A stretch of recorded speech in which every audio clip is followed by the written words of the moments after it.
Welcome back into the Sports Source. This segment brought to you by Games and Things. Whether you are looking for that monster Christmas gift that somebody's going to remember for their whole life, or you're looking for a stocking stuffer, Games and Things, the way to go. You can do your shopping there at their store right off Lovell Road, Kingston Pike. It's a great, huge place to go. But also they get gift cards in whatever denomination you need. So if you're looking for the big thing, they got that. If you're looking for just something, I don't know what he wants, but he would like something from Games and Things, boom, 25, boom, 50, boom, 100, whatever you're looking for. Games and Things, put that in the stocking. OurGameRoom.com. Put that in your stocking and smoke it. Makes no sense. SEC scoreboard, let's take a look here. What happened yesterday? Tennessee finally gets on the top of one of these. They've been on the bottom for weeks and weeks and weeks, but they get the 42-17 win. They're at the top. LSU beats Florida, a Florida team that came in and kind of had its way with Tennessee last week, scrimmaged them in the second half. LSU puts it to them in Gainesville. Gus Malzahn gets a much-needed win against Mississippi State. Georgia was fighting neck and neck with Missouri and then just turned it on late in the second quarter. Alabama's defense has gotten better the back half of the year. Arkansas has turned into a pumpkin since they beat you. Texas A&M, they got an asterisk because that's who's up next for the Volunteers. All right, I don't have time to talk about that. I want to focus on something else. Of all those teams, it looks like the SEC is going to have a bunch that go bowling. So far, only the Las Vegas Bowl of the SEC bowl games has been canceled. Doesn't mean that's the only one that will be canceled, but as of now, a lot of slots available. BC and Pitt from the ACC both voted not to go bowling this year. Okay, LSU has taken itself out with a self-imposed "we cheated" bowl ban. So there are more slots to be filled, which I think makes Tennessee more likely if the bowls are played. Are they a lock to make a bowl game, even if they lose to A&M? Are they a lock if the games are played? I think they're a lock, provided no more bowl games are canceled, which is part of what you're saying. Yeah. And also with the two ACC teams that you mentioned, the ACC might look toward the SEC to fill those particular spots. And I do believe there'll be more teams that pull out, like Pitt and BC. So if the bowls remain at 34 or 33, which is what I think we have right now, yes, Tennessee is a lock to go to bowls. They don't cancel any bowl games. Pruitt has already said we're absolutely accepting. The assistants will not be getting the bowl bonuses. That was agreed to this week.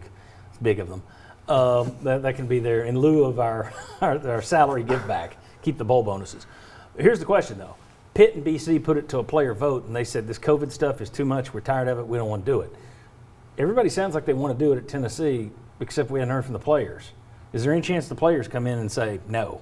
Absolutely a chance. It's going to be a complicated conversation for a couple of reasons. One, people talk about bowl practices. You're probably only going to get a handful of those, so the value there is limited. You talk about the bowl experience. Probably going to be there a day and a half. It's not going to be the bowl experience that you get with bowl games. Could be a good thing if you wind up Birmingham. Yeah, no, that's not a bad point. But then on top of that, you know, these guys have been able to get home rarely, if ever, for a lot of these guys. And you're saying, hey, you're going to have to keep getting tested thrice weekly and no Christmas for this bowl game. It's definitely possible players say, sorry. Pruitt has gotten all kinds of credit for listening to his players and being a player's coach. However, if Tennessee doesn't take a bowl bid, there's a chance the SEC says you don't get any of the bowl revenue from any of the teams that go. So do you think Tennessee listens to their players if they say no? No. You don't think they do? Well, I think if that happens, they get the word from the SEC and they don't have the player vote. Yeah. But I think they're going to say we're going to play, and they're going to expect guys to go with them because I mean we talked about a lot of decisions are being made around financial, right? Right. And if that makes us more money, that's a decision we're going to do, and so they'll have to figure out a way to get the players on board with that and make it fun and excite them for them somehow, some way. But, overall, if I'm a player, especially if I'm an older guy, I'm checking out. Really quickly, here's the twist on this. Tennessee has never had a coach lose 8 games in a year. Butch Jones was fired after he lost 6. You've never had one lose 8. Jeremy Pruitt should lose to Texas A&M probably, unless it's an upset, probably going to lose. So that's the 7th loss. If he goes, and some of these predictions are Tennessee versus Memphis in the Birmingham Bowl. Let's say that's what you draw, and Memphis cleans your clock.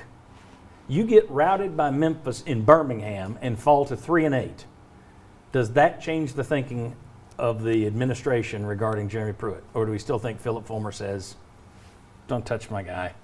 the scenario you drew up is interesting because then you have some of the old money seeing Tiger High rolling over you. Like that's different than if you go to, Tampa and lose to some like TCU, Big Ten, Wisconsin something like or that, something TCU that or people don't something. care about. That scenario, you might have something there. I always try to find the worst case scenario. That would be it. I wonder under this worst case scenario if some of those boosters say, okay, if he's out, you're out too.